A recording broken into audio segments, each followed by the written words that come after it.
The sirens screamed down Maple Street as Karen Williams clutched her phone, victory gleaming in her eyes. She'd finally done it, called the cops on her neighbor's illegal pool that had tormented her for months. But as the officers approached, their badges glinting in the afternoon sun, they weren't walking toward the pool. They were walking toward her. "Ma'am, you're under arrest for criminal trespassing." Karen's triumphant smile crumbled as the handcuffs clicked around her wrists, her own call for justice becoming the very trap that would destroy her. Marcus Chen had always believed in the American dream. After 12 years of 70-hour weeks as a software engineer, he'd finally saved enough to buy the modest colonial on Maple Street, white picket fence and all. The backyard was his sanctuary, where he'd installed a small above-ground pool for his 8-year-old daughter Lily, who spent every weekend with him since the divorce. "Daddy, can we go swimming?" Lily's voice carried across the yard as she pressed her face against the sliding glass door, her breath fogging the glass with excitement. Marcus smiled, adjusting the pool's pH levels. "In just a minute, sweetheart. Let me finish checking the water." What he didn't notice was the woman next door, Karen Williams, standing at her kitchen window with a measuring tape pressed against the glass, her lips pursed in concentration. At 53, Karen had transformed from suburban soccer mom to self-appointed neighborhood watchdog after her husband left her for his dental hygienist 3 years ago. Her perfectly manicured lawn and militant adherence to HOA rules had become her armor against a world that no longer made sense. 18 feet from the property line, she muttered, scribbling notes in a composition book labeled violations. The code clearly states 20 feet minimum. Karen had been documenting Marcus's infractions for 6 weeks now. The pool installation, the slightly overgrown hedge, the way his garbage cans sat 2 inches too far from the curb on pickup day. Each offense was cataloged with military precision, accompanied by photographs and timestamps. The sound of Lily's laughter pierced the afternoon air as she cannonballed into the pool, sending water cascading over the sides. Karen's jaw tightened. That water was definitely seeping onto her property. She marched outside, her sensible flats clicking against the concrete patio like gunshots. "Excuse me?" she called over the fence, her voice sharp enough to cut glass. Marcus looked up from where he was teaching Lily to float. "Oh, hey, Karen. How's it going?" "It's going poorly, actually." Karen held up her composition book like evidence in a trial. "Your pool is in violation of City Ordinance 47B, which clearly states that above-ground pools must maintain a minimum distance of 20 feet from all property lines." Marcus frowned, water dripping from his swim trunks as he climbed out. "I had it professionally installed, Karen. The contractor measured everything twice." "Well, he measured wrong." Karen's voice rose an octave. "I've documented 18 feet, 6 inches. That's a clear violation." "Dad." Lily's voice was small now, uncertain. She'd stopped splashing, sensing the tension crackling between the adults. "It's okay, sweetheart. Keep playing." Marcus forced a smile before turning back to Karen. "Look, even if your measurement is correct, we're talking about 18 inches. Surely we can work something out as neighbors." "The law is the law, Mr. Chen." Karen snapped her book shut. "And while we're discussing violations, your hedge is blocking the sidewalk sightline, your garbage cans were out past 7 a.m. last Tuesday, and I've documented at least 14 instances of your daughter's toys left in the front yard overnight." Marcus felt heat rising in his chest. "Are you seriously complaining about a kid's toys?"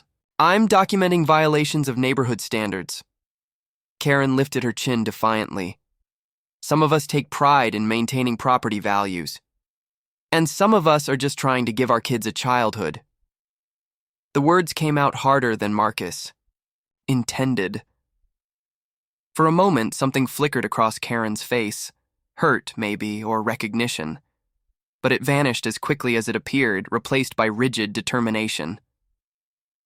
"I've tried to resolve this neighborly," she said, though they both knew she'd never tried anything of the sort. "But if you won't comply voluntarily, I'll have no choice but to involve the authorities." "Karen, please. Lily only gets to visit on weekends. This pool, it's the highlight of her week." "That's not my problem." Karen turned on her heel, then paused. You have 24 hours to bring everything into compliance. After that, I'm calling the city. Marcus watched her storm back into her house, slamming the sliding door hard enough to rattle the frame. Behind him, Lily had gone completely quiet. Daddy? Are we in trouble? Marcus knelt beside the pool, his daughter's worried face reflecting in the chlorinated water. No, sweetheart. Everything's going to be fine. But even as he said it, Marcus knew Karen Williams was just getting started. Through her kitchen window, he could see her silhouette hunched over what looked like a computer, typing furiously.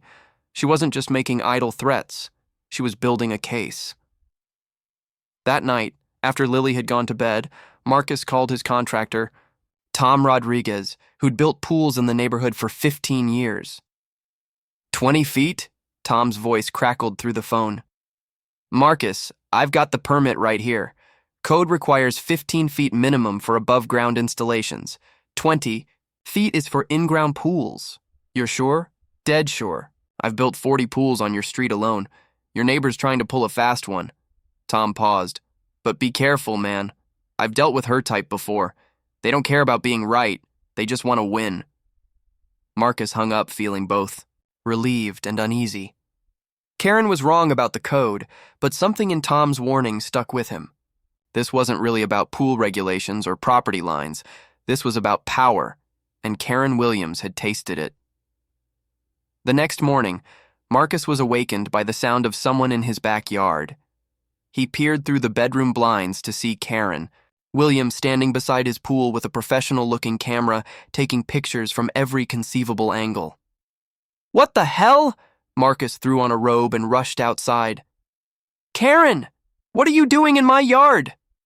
She spun around, camera still in hand, her face flushed with a mixture of excitement and defiance.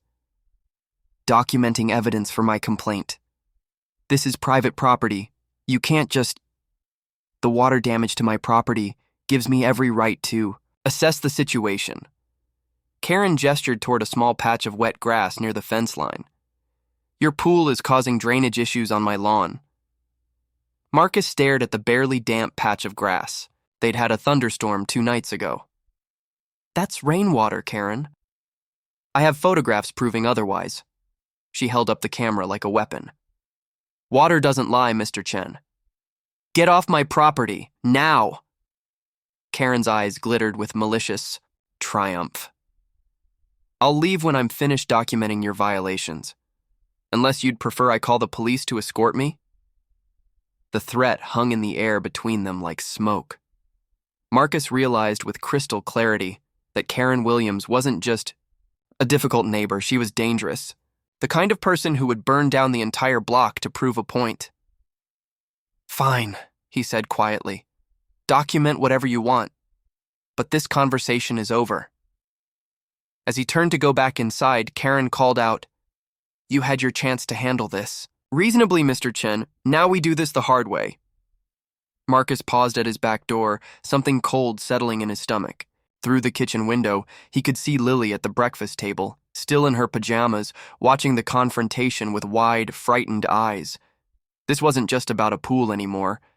Karen Williams had just declared war on his family, and she was about to learn that some battles have consequences she never saw coming. Karen Williams sat at her kitchen table surrounded by manila folders, each one meticulously labeled with dates and violation codes. Her laptop screen glowed with the city's online complaint portal, cursor blinking in the description box as she crafted what she considered her masterpiece of civic duty. Property at 1247 Maple Street, she typed, flagrant violation of municipal codes 47B, 23C, and 15A.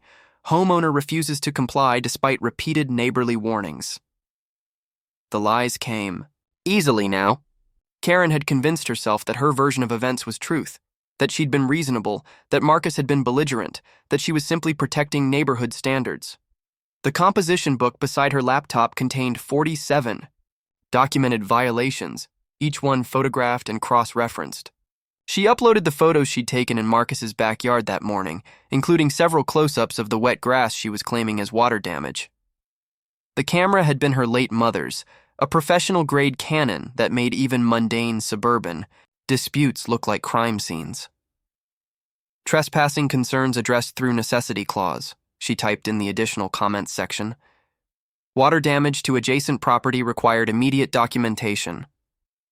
Karen had spent 3 hours researching property law the night before, cherry-picking phrases from legal websites to justify her backyard invasion.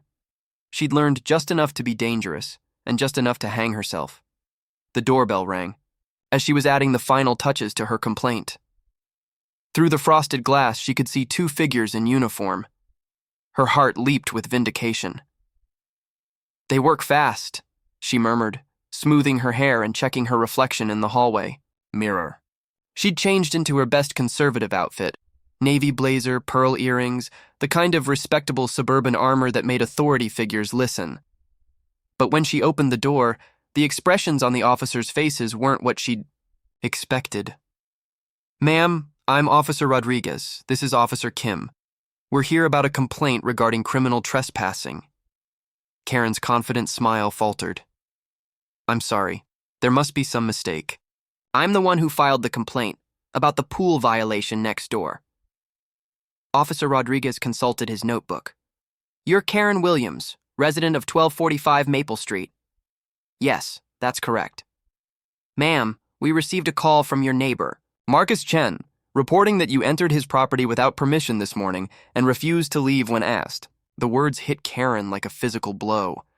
That's ridiculous. I was documenting violations that affect my property.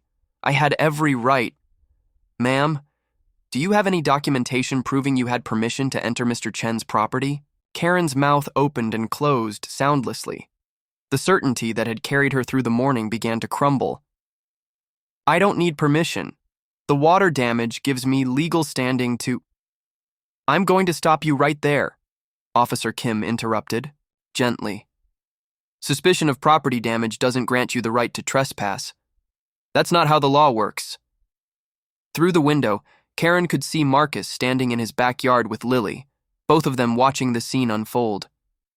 The little girl was holding her father's hand, and something about the sight made Karen's chest tighten with an emotion she couldn't name. "But he's violating city codes," Karen protested, her voice rising. "Multiple violations. I have photographs, measurements, a detailed log of every infraction." Officer Rodriguez stepped forward slightly. "Ma'am, code enforcement is handled by the city inspector's office, not by individual residents. If you have concerns about your neighbor's property, you file a complaint through proper channels." "I did file a complaint this morning. I spent hours documenting everything." "That's good, ma'am, but documenting violations doesn't give you the right to enter someone else's property without permission."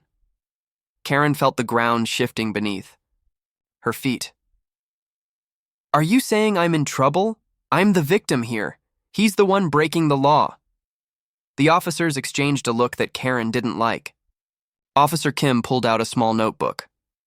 "Ma'am, can you walk me through exactly what happened this morning?"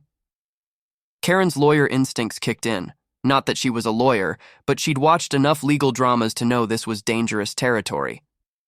"I observed water damage to my property that I believe originated from my neighbor's pool. I went to document the source of the damage." "And when Mr. Chen asked you to leave his property?" He was being unreasonable. I explained that I had a right to document the damage to my property." "But you were standing on his property when you refused to leave?" The question hung in the air like a trap. Karen could feel the walls closing in, but she couldn't stop herself from walking deeper into the maze of her own making. "I was gathering evidence," she said finally. Officer Rodriguez nodded slowly. "Ma'am, I need to inform you that entering someone's property without permission and refusing to leave when asked constitutes criminal trespassing under state law. Mr. Chen has provided us with security camera footage of the incident." Karen's blood turned to ice. "Security cameras?" "Yes, ma'am. The footage clearly shows you entering his backyard, taking photographs, and refusing to leave when confronted." "But I was just—" "Trespassing," Officer Kim said firmly. "The law is very clear on this point." Karen looked desperately toward Marcus's house, where father and daughter still stood watching. The little girl was wearing a bright yellow swimsuit, ready for another day in the pool that Karen was trying to have removed. For a moment, Karen saw herself through their eyes, a middle-aged woman in a business suit, standing in her doorway being lectured by police officers about basic property rights. "This is insane," she whispered. "I'm trying to protect the neighborhood. I'm trying to maintain standards." "Ma'am, maintaining neighborhood standards doesn't require breaking the law," Officer Rodriguez said gently. "Now, Mr. Chen has indicated he's willing to resolve this matter without pressing charges, provided you agree to stay off his property going forward." Karen's pride bristled at the suggestion of mercy from Marcus Chen. "He's the one violating codes. Multiple codes. I have documentation. Ma'am, that's a matter for the city inspector. What we're dealing with here is a clear case of criminal trespassing." The phrase criminal trespassing hit Karen like a slap. She wasn't a criminal. She was a concerned citizen, a property owner, a woman who'd spent her entire adult life following rules and expecting others to do the same. "I want to speak to your supervisor," she said, her voice shaking. Officer Kim sighed. "Ma'am, my supervisor is going to tell you the same thing we're telling you. You can't enter someone else's property without permission, regardless of your reasons. But the pool is illegal." "Then file a complaint with code enforcement and let them handle it. That's how the system works." Karen felt tears of frustration building behind her eyes. This wasn't how it was supposed to go. She was supposed to be vindicated, validated, proven right. Instead, she was being treated like a common criminal, while Marcus Chen got to play the victim. "Fine," she said finally. "Fine, I'll stay off his property." Officer Rodriguez made a note in his book. "And ma'am, in the future, if you have concerns about your neighbors, I'd recommend talking to them directly before involving law enforcement." The irony wasn't lost on Karen. She'd spent weeks building a case against Marcus without ever actually speaking to him about her concerns. Every interaction had been an accusation, every conversation a confrontation. As the officers walked back to their patrol car, Karen caught sight of herself in the hallway mirror. Her perfect outfit looked ridiculous now, her pearl earrings like costume jewelry for a play she'd never auditioned for. The woman staring back at her was a stranger, bitter, petty, and utterly alone.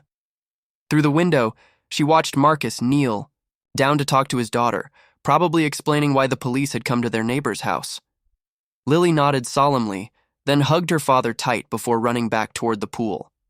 Karen Williams had spent the morning trying to destroy a little girl's happiness, and the realization hit her like a physical blow. She sank into her kitchen chair, surrounded by her folders of documentation, her photographs of minor infractions, her careful catalog of a neighbor's imperfections.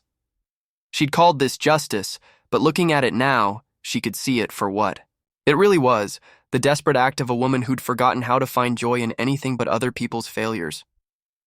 The city complaint portal was still open on her laptop, cursor blinking in the description box. Karen stared at it for a long moment, then slowly, deliberately, clicked cancel and closed the browser. But even as she abandoned her complaint, Karen knew this wasn't over. Pride was a powerful thing, and hers had been wounded beyond repair. If she couldn't get justice through official channels, she'd find another way. She always did. 3 days after the police visit, Karen Williams stood in her bathroom at 3 a.m. staring at her reflection in the medicine cabinet mirror. Dark circles ringed her eyes, and her usually perfect hair hung limp around her shoulders. She hadn't slept properly since the officers had left her feeling like a fool on her own doorstep. The sound of splashing water drifted through her bedroom window.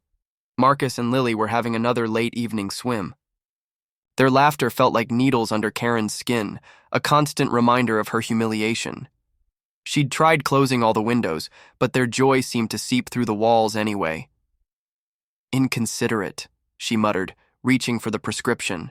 Bottle of Ambien her doctor had given her after the divorce. No respect for neighbors trying to sleep. But even as she dry swallowed the pill, Karen knew sleep wasn't the real issue. The real issue was that Marcus Chen had made her look like a crazy person in front of the police, and every splash from that pool was salt in the wound.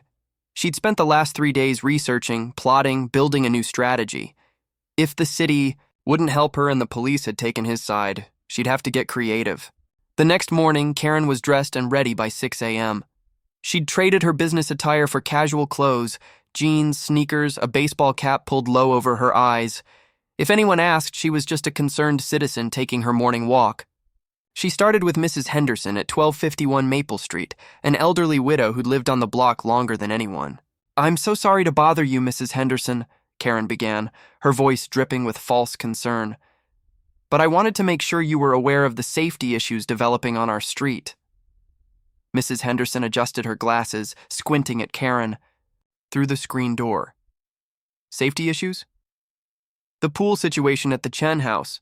I'm concerned about liability, property values, that sort of thing." Karen gestured vaguely in Marcus's direction. "Unregulated pool installations can be dangerous, especially with children involved." It was masterfully manipulative. Karen had spent years perfecting the art of wrapping her own agenda in other people's welfare. She knew exactly which buttons to push. "I hadn't really noticed any problems," Mrs. Henderson said uncertainly. "Well, that's the thing about these situations. By the time you notice, it's often too late." Karen's voice carried just the right note of gravitas. "Water damage, foundation issues, insurance liability. I've been researching, and apparently there are serious legal implications for the entire neighborhood if something happens." None of it was true, but Mrs. Henderson didn't know that. Karen watched the worry lines deepen around the older woman's eyes and felt a familiar rush of satisfaction. "What do you think we should do?" Mrs. Henderson asked. "I'm planning to organize a neighborhood petition, present a united front to the city council." Karen pulled out a clipboard she'd prepared, complete with official-looking letterhead she'd designed on her computer. "Just looking for concerned neighbors who want to protect our community." Mrs. Henderson signed without reading the petition carefully. Karen had buried the actual demands in dense legal language, but the summary at the top simply mentioned neighborhood safety concerns. By noon, Karen had visited 8 houses. The Johnsons at 1249 were sympathetic but non-committal. The college, students renting 1243 didn't answer their door, but she'd collected 4 signatures, including Mrs. Henderson's, and that felt like progress. Her confidence was growing as she approached the Martinez house at 1241. Rosa Martinez was a school board member, someone whose signature would carry real weight. "Mrs. Martinez, I'm Karen Williams from 1245. I wondered if I could speak with you about a neighborhood issue." Rosa Martinez was a small woman with sharp eyes and an air of authority that came from years of dealing with bureaucracy. She listened politely as Karen delivered her practice speech about safety concerns and property values. "Let me see this petition," Rosa said when Karen finished. Karen handed over the clipboard, watching nervously as Rosa's eyes scanned the document. The school board member's expression grew increasingly skeptical. "This is about Marcus Chen's pool?" "Among other things, yes." "Have you spoken to Marcus about your concerns?" Karen felt her carefully constructed narrative starting to crack. "I've tried to address these issues neighborly, but he's been unresponsive to reasonable requests." Rosa's eyebrows rose. "Because I spoke to Marcus yesterday at the grocery store. He mentioned that police had to come talk to you about trespassing on his property." The words hit Karen like a physical blow. Marcus was telling people about her humiliation, spreading the story around the neighborhood. Her cheeks burned with embarrassment and rage. That's not how it happened," she stammered. "No?" Rosa's voice carried the tone she probably used with lying teenagers in disciplinary hearings. "How did it happen?" Karen felt trapped, caught between her fabricated version of events and the uncomfortable truth. "There was a misunderstanding about property boundaries while I was documenting water damage." "Water damage from a pool that's been installed for 6 weeks?" Rosa looked genuinely puzzled. "Have we had that much rain?" "It's not just about water damage. There are code violations, safety issues. Have you filed a complaint with code enforcement?" Karen's mouth went dry. "I attempted to, but..." "So no, you haven't filed an official complaint, but you're circulating a petition to have your neighbor's pool removed based on violations you can't prove and safety issues you can't specify. Put that way, Karen's campaign sounded exactly as petty and vindictive as it actually was. She felt her careful facade crumbling. Mrs. Martinez, I'm simply trying to protect our neighborhood. From what? A single father giving his daughter somewhere to swim? Rosa handed the clipboard back without signing. Mrs. Williams, I've lived on this street for 15 years. Marcus Chen is one of the most considerate neighbors we've ever had. If you have legitimate concerns about his property, take them up with the appropriate authorities. Don't drag the rest of us into a personal vendetta. Karen stood frozen on Rosa's porch, the petition clipboard trembling in her hands. Around her, the normal sounds of suburban life continued. Lawn mowers humming, dogs barking, children playing. But she felt exposed, like everyone could see exactly what she was doing. This isn't personal, she said weakly. Rosa's expression softened slightly, but her voice remained firm. Mrs. Williams, I don't know what's really going on between you and Marcus, but whatever it is, this isn't the way to handle it. You're better than this. The words should have been comforting, but they cut deeper than any insult. Rosa Martinez thought she was better than this, which meant she could see exactly how low Karen had sunk. As Karen walked back toward her house, she could feel curtains twitching behind windows, neighbors whispering about the woman with the petition who couldn't explain what she was protesting. Her morning of grassroots organizing had become a neighborhood spectacle, but the humiliation only made her angrier. Rosa Martinez, Mrs. Henderson, even the police officers, they all saw Marcus as the victim in this situation. None of them understood what it was like to have your peace shattered by inconsiderate neighbors who thought rules didn't apply to them. That afternoon, Karen sat in her kitchen with her laptop, furiously typing emails to every city council member, every code enforcement officer, every bureaucrat whose contact information she could find online. If her neighbors wouldn't support her, she'd go over their heads. Dear Councilman Peterson, she typed, I am writing to bring to your attention a serious matter of public safety and code enforcement in the 1200 block of Maple Street. The lies came easily now, each email more elaborate than the last. She described water damage that didn't exist, safety hazards she'd invented, property value impacts she'd calculated using fuzzy math and creative interpretation. By evening, she'd sent 17 emails and left messages with 6 different city departments. Surely someone would listen. Surely someone would see that she was right, and Marcus Chen was wrong. She was so focused on her email campaign that she almost missed the knock at her front door. Through the frosted glass, she could see a familiar silhouette. Tall, broad-shouldered, unmistakably Marcus Chen. Karen's heart hammered as she approached the door. He'd never come to her house before. Maybe the pressure was finally getting to him. Maybe he was ready to compromise. She opened the door with her best diplomatic smile. Marcus, what can I do for you? But Marcus wasn't smiling.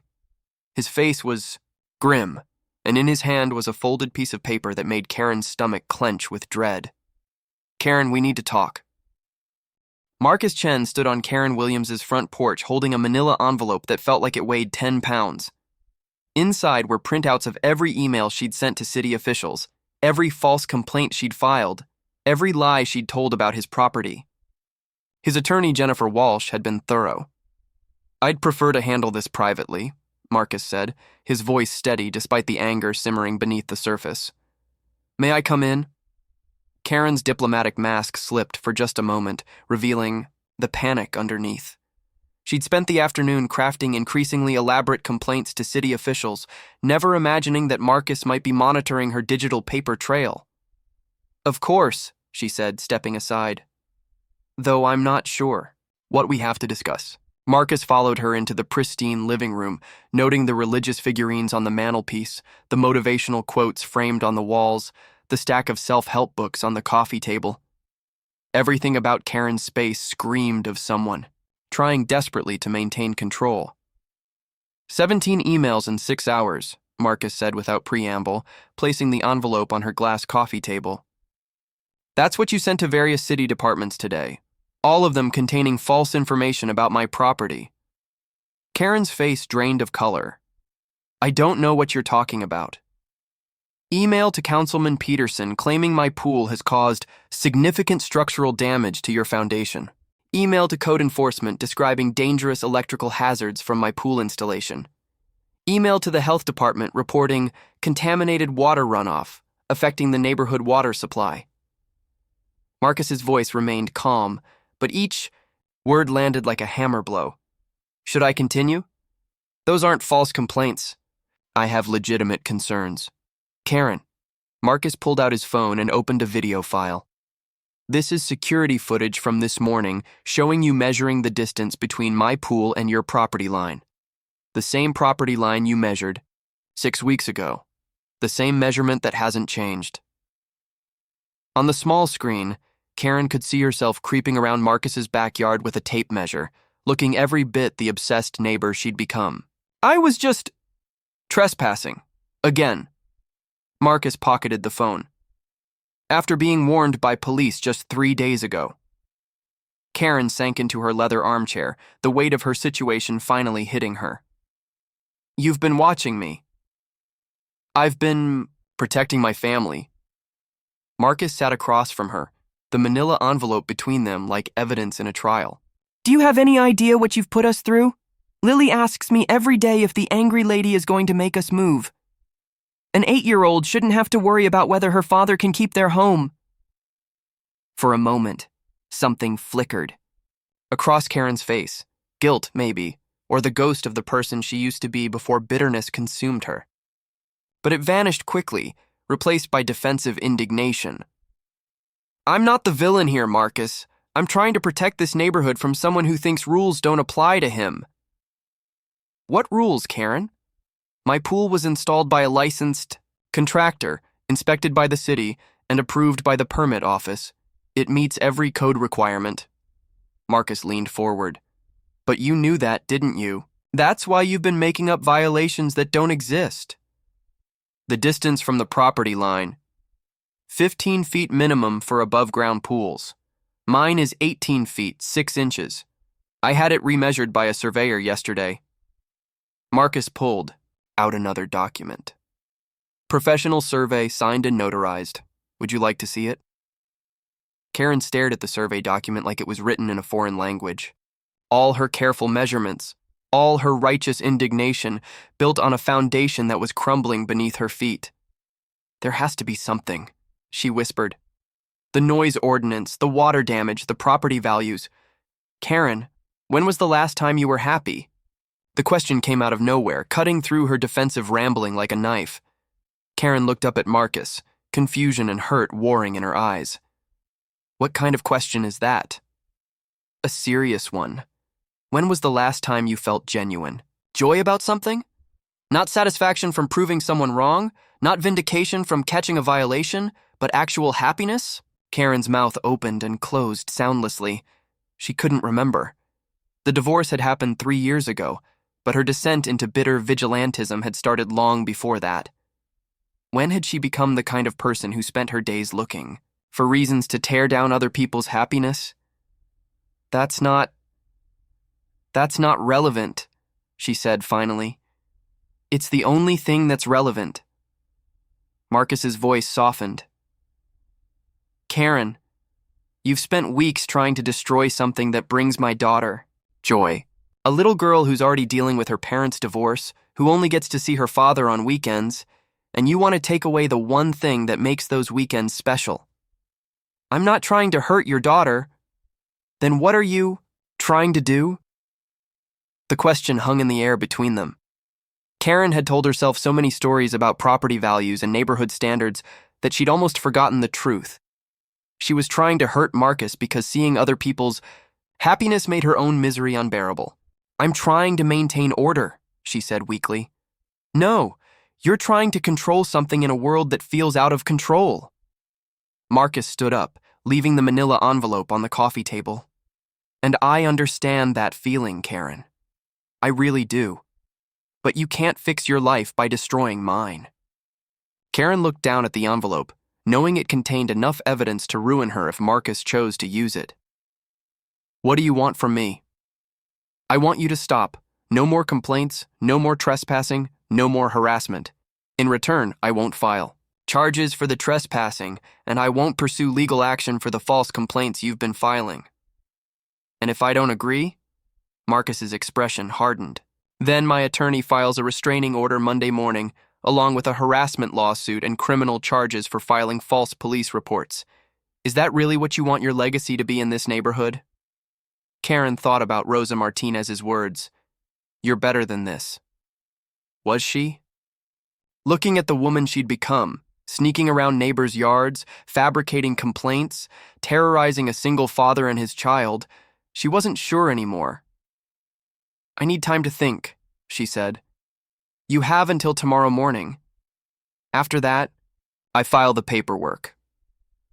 Marcus moved toward the door, then paused. Karen, for what it's worth, I know you're not a bad person. You're just a person who's been hurt so badly that you've forgotten how to be good.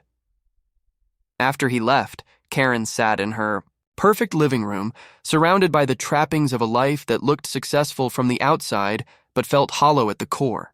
The manila envelope sat on her coffee table like a judgment, filled with evidence of how far she'd fallen.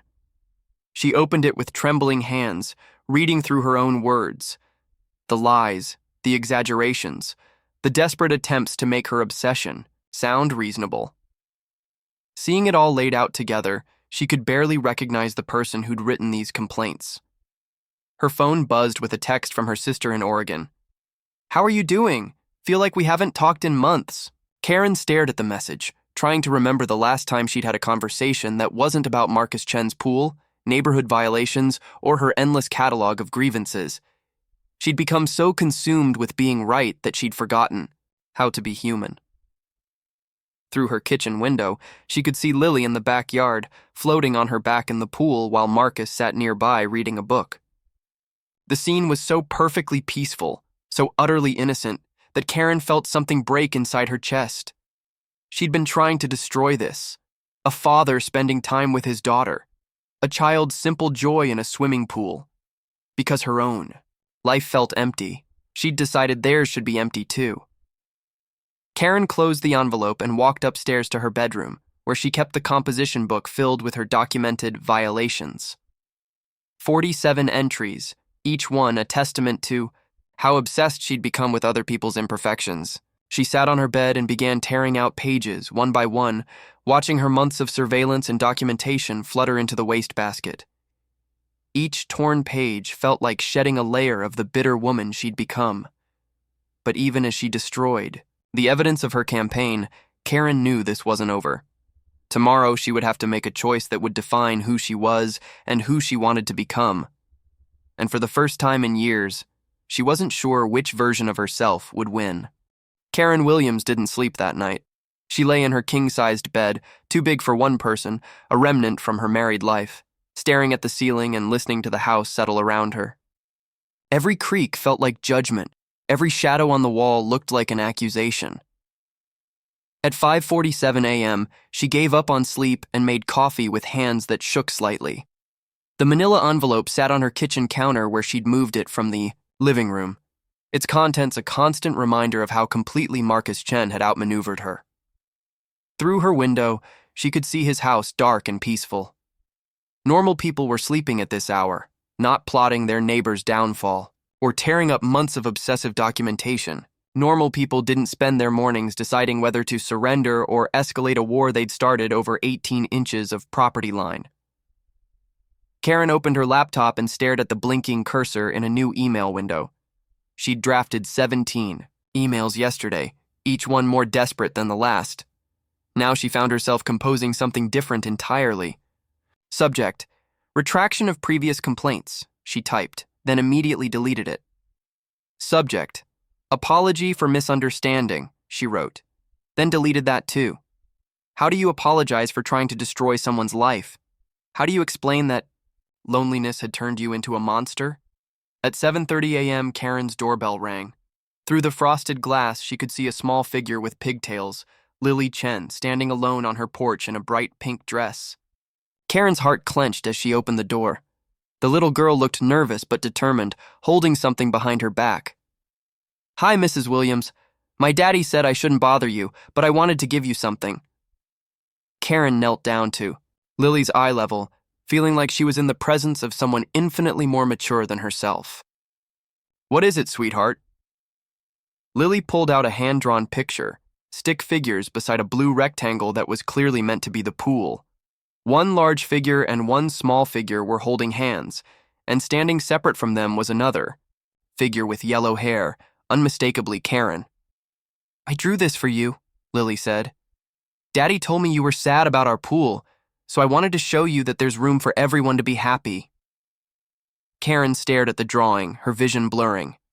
In Lily's innocent interpretation, Karen wasn't the villain trying to destroy their happiness. She was just someone who needed to be included. You drew me into your picture, Karen whispered. Uh-huh. Daddy says when people are mean, it's usually because they're hurting inside. Are you hurting inside, Mrs. Williams?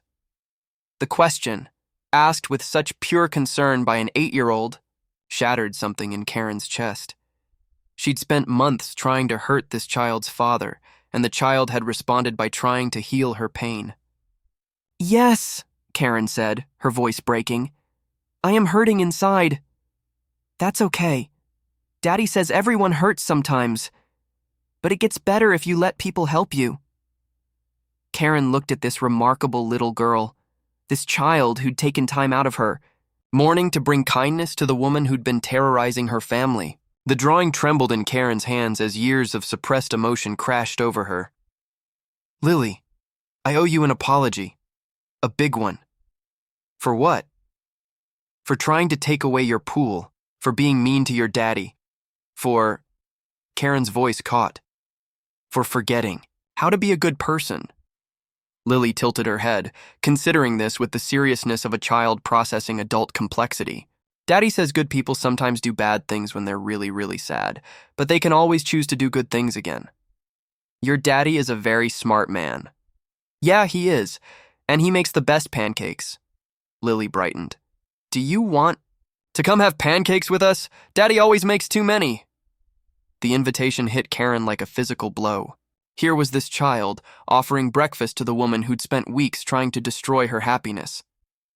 The generosity was so pure, so completely undeserved, that Karen felt her carefully constructed walls finally collapse completely. Oh, sweetheart, Karen said, tears flowing freely now. That's the kindest thing anyone has offered me in a very long time, but I think your daddy might not be ready for that yet. Because you were fighting? Because I was fighting. He was just trying to protect you. Lily nodded solemnly. Well, maybe someday when you're not hurting so much inside, you can come have pancakes. Daddy says forgiveness makes everything taste better. After Lily left, Karen sat in her kitchen holding the drawing and sobbing in a way she hadn't since her divorce. Not the angry, bitter tears she'd shed over her failed marriage, but the cleansing tears of someone finally seeing herself clearly. She looked around her perfect house, the spotless counters, the coordinated decorations, the obsessive organization that had become her substitute for human connection. It was a museum of control, a monument to her fear of chaos, but chaos wasn't the enemy. Loneliness was. At 10 a.m., Karen's phone rang. The caller ID showed city code enforcement, and her blood turned to ice. Ms. Williams, this is Inspector Davidson. I'm calling about the multiple complaints you filed regarding 1247 Maple Street. Karen's mouth went dry. Yes? I've completed my investigation, and I need to inform you that filing false complaints is a misdemeanor offense. The property in question is in full compliance with all municipal codes. I understand. Furthermore, I've been in contact with the homeowner's attorney regarding your harassment campaign. Mr. Chen has been very patient, but there are legal remedies available if this behavior continues. Karen closed her eyes, feeling the weight of her choices crushing down on her. Inspector Davidson, I'd like to formally retract all of my complaints. They were based on misunderstandings. There was a long pause. Ms. Williams, are you saying you filed false reports? The question hung in the air like a loaded gun. Karen could lie, deflect, try to minimize her actions. Or she could finally tell the truth. Yes, she said quietly. I filed false reports. I was angry and I wasn't thinking clearly, and I made serious errors in judgment. I see. Well, I appreciate your honesty. I'll note the retraction in your file. But Ms. Williams, this kind of behavior can have serious legal consequences. I'd strongly advise you to resolve this matter directly with your neighbor before it escalates further. After hanging up, Karen walked to her front window and looked across the street at Marcus's house. She could see him in the backyard, setting up pool toys for Lily's weekend. The scene that had once filled her with rage now looked like what it actually was, a father trying to make his daughter happy. Karen picked up Lily's drawing and walked outside. For the first time in months, she wasn't carrying a clipboard, a camera, or a measuring tape. She was just a woman who'd lost her way and was ready to find it again. Marcus saw her coming and tensed, probably expecting another confrontation. But when he saw her tear-stained face and the drawing in her hands, his expression shifted from wariness to concern. "Marcus?" she called from the fence line. "I called Inspector Davidson this morning. I retracted all my complaints." He studied her face, looking for signs of deception or manipulation. "Why?" Karen held up Lily's drawing. "Your daughter came to see me this morning. She gave me this." Marcus looked at the drawing and his expression softened. "She wasn't supposed to bother you." "She didn't bother me. She saved me." Karen's voice shook. "Marcus, I don't know how to apologize for what I've put you through. There's no excuse for my behavior. I was hurt and bitter, and I took it out on you and Lily, and that's unforgivable." "Karen, please, let me finish. I'm going to get help. Real help. Therapy, maybe medication, whatever it takes to figure out how I became this person." She held up the drawing again. "Your daughter sees goodness in me that I'd forgotten existed. I want to be worthy of that." Marcus was quiet for a long moment, studying her face. "What happens now?" "Now I try to remember how to be human again. And maybe someday, if you'll let me, I'd like to take Lily up on her offer to have pancakes." For the first time since their conflict began, Marcus smiled. "She makes a mean stack of blueberry pancakes herself, you know. Learned from watching me." "I'd like that very much," Karen said. "When I'm ready. When I'm someone she should have around." As Karen walked back to her house, she felt something she hadn't experienced in years. Hope. Not the bitter satisfaction of proving someone wrong, but genuine hope for becoming someone better. The war was over, but the real work, learning to live with herself again, was just beginning.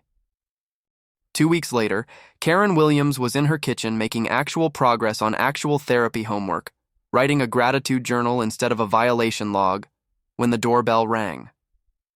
Through the frosted glass, she could see 2 familiar uniforms. Officers Rodriguez and Kim, the same cops who'd confronted her about trespassing. Her stomach dropped to her feet. Had Marcus changed his mind about pressing charges? Had the city decided to prosecute her for the false complaints? "Officers," she said, opening the door with trembling hands. "How can I help you?" "Ma'am, we need to discuss your recent complaints about your neighbor's property," Officer Rodriguez said, consulting his notebook. Karen's blood turned to ice. "I retracted those complaints. I spoke to Inspector Davidson." "Not those complaints, ma'am. We're here about the complaint you filed last month with our department about unauthorized use of residential property for commercial purposes." Karen stared at them blankly. In all her obsessive documentation, she'd filed so many complaints she couldn't remember half of them. "I'm sorry, I don't—" "You reported that your neighbor was running an illegal swimming lesson business out of his backyard pool," Officer Kim said. "You provided photographs and alleged he was violating zoning laws by conducting commercial activities in a residential area." The memory came flooding back. 3 weeks ago, in the height of her campaign against Marcus, she'd seen him in the pool with Lily and another child, probably a playdate. And in her desperation to find any violation, she'd convinced herself he was running swimming lessons for money. That was a misunderstanding," Karen said weakly. "Yes, ma'am. We're aware of that now. But your complaint triggered an investigation by the city's business licensing department." Officer Rodriguez flipped a page in his notebook. They've been monitoring the property for the past 2 weeks to determine if unauthorized commercial activity was taking place. Karen felt the world tilting beneath her feet. What did they find? Well, that's where this gets interesting, Officer Kim said. They didn't find any evidence of Mr. Chen running a business, but they did discover something else during their surveillance. The officers exchanged a look that made Karen's skin crawl. Ma'am, are you aware that your property has a shed that extends approximately 6 inches onto city right-of-way? Karen's mouth fell open. What? The investigator noticed it while doing property line assessments for the swimming lesson complaint. That shed has been there for how long? 7 years, Karen whispered. Since right after my divorce. I had it built for storage. Without permits? The question hung in the air like a guillotine blade. Karen had been so focused on finding violations in Marcus's property that she'd never considered her own. The shed had been a quick, cash-only job by a contractor who'd assured her permits weren't necessary for something so small. I was told permits weren't required. For sheds over 120 square feet, they absolutely are. And for any structure that encroaches on city property, definitely. Officer Rodriguez consulted his notes again. The business licensing investigator flagged it as a code violation. You'll be receiving a citation for unpermitted construction and encroachment on public right-of-way. Karen felt like she was drowning. How much is the fine? $1,500 for the unpermitted construction, another $1,000 for the encroachment, plus you'll need to either move the shed or apply for a variance, which runs about $800. Officer Kim's voice wasn't unkind, but it was matter of fact. Total cost is probably going to run you close to $4,000, assuming the city approves a variance. $4,000? Karen's voice came out as a croak. Ma'am, the irony here isn't lost on us, Officer Rodriguez said, gently. Your complaint about your neighbor's pool led to the discovery of violations on your own property. Karen slumped against her doorframe, the full weight of cosmic justice crushing down on her.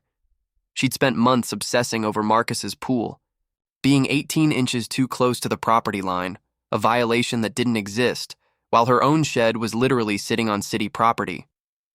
Is there anything else? She asked weakly. Actually, yes.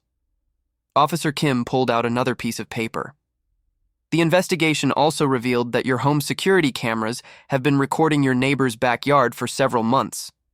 That's a violation of privacy laws. Mr. Chen could file charges if he wanted to. The cameras. Karen had forgotten about the cameras she'd installed to document Marcus's activities. In her obsession with proving he was doing something wrong, she'd been breaking the law herself. However, Officer Rodriguez continued, Mr. Chen has indicated he doesn't wish to pursue charges for the surveillance, provided you redirect the cameras to only record your own property.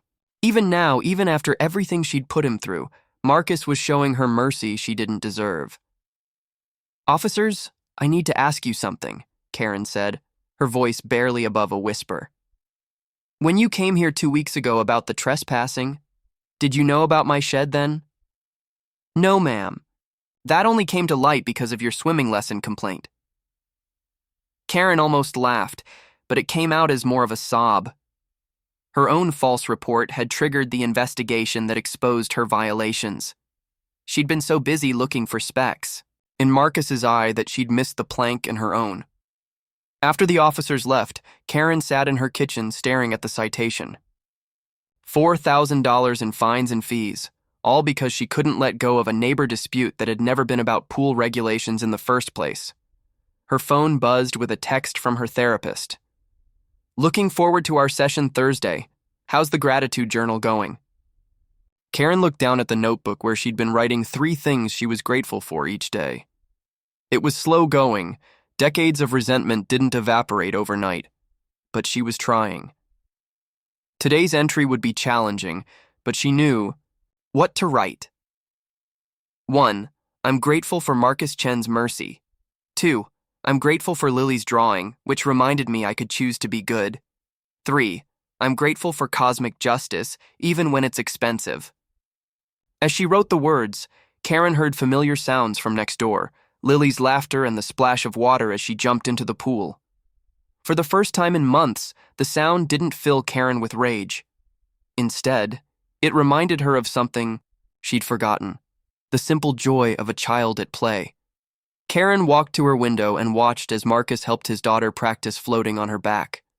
The late afternoon sun turned the pool water golden, and father and daughter looked perfectly content in their little corner of suburbia. Tomorrow, Karen would have to figure out how to pay $4,000 in fines for violations she'd discovered while trying to destroy her neighbor's happiness. She'd have to move a shed, redirect security cameras, and continue the hard work of becoming someone worthy of a child's forgiveness. But today, she simply stood at her window and smiled as an 8-year-old girl learned to float, grateful for the expensive lesson in karma that had finally taught her the difference between justice and vengeance. The pool wasn't going anywhere. Marcus and Lily would keep making memories in their backyard. And Karen Williams, bitter, lonely, obsessive Karen Williams, was slowly learning to be happy for them. Sometimes the best justice isn't getting what you want. Sometimes it's discovering you wanted the wrong thing all along. In the end, Karen had called the cops on Marcus's pool, just like the title promised. But the only person who got fined was herself. And for the first time in years, she was exactly where she belonged.